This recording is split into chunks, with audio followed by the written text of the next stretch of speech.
வருஷத்துல கொடுத்த எந்த வாக்குறுதிகளையும் நிறைவேற்றல.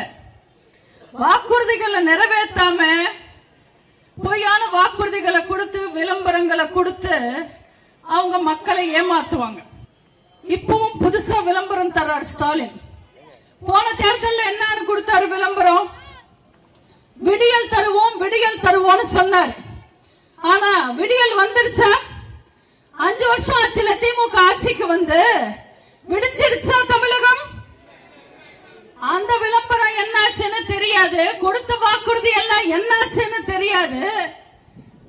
ஆனா இந்த முறை புதுசா விளம்பரம் கொடுக்கறாங்க.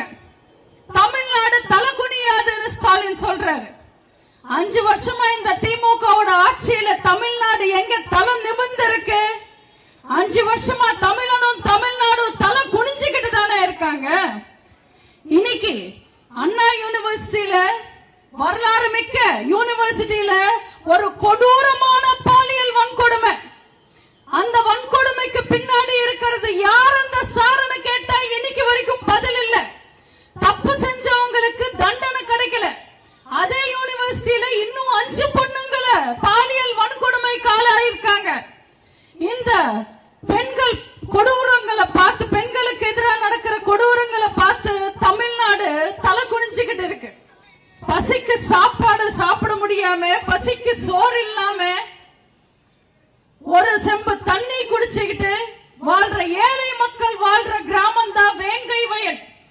அவங்க குடிக்கிற தண்ணியில அசிங்கத்தை கலந்து அவங்களை கண்டுபிடிக்க தொப்பில்லாம இருக்கிற இந்த அரசாங்கத்தை பார்த்து தமிழ்நாடு இன்னும் தலை குனிஞ்சுக்கிட்டு தான் இருக்கு.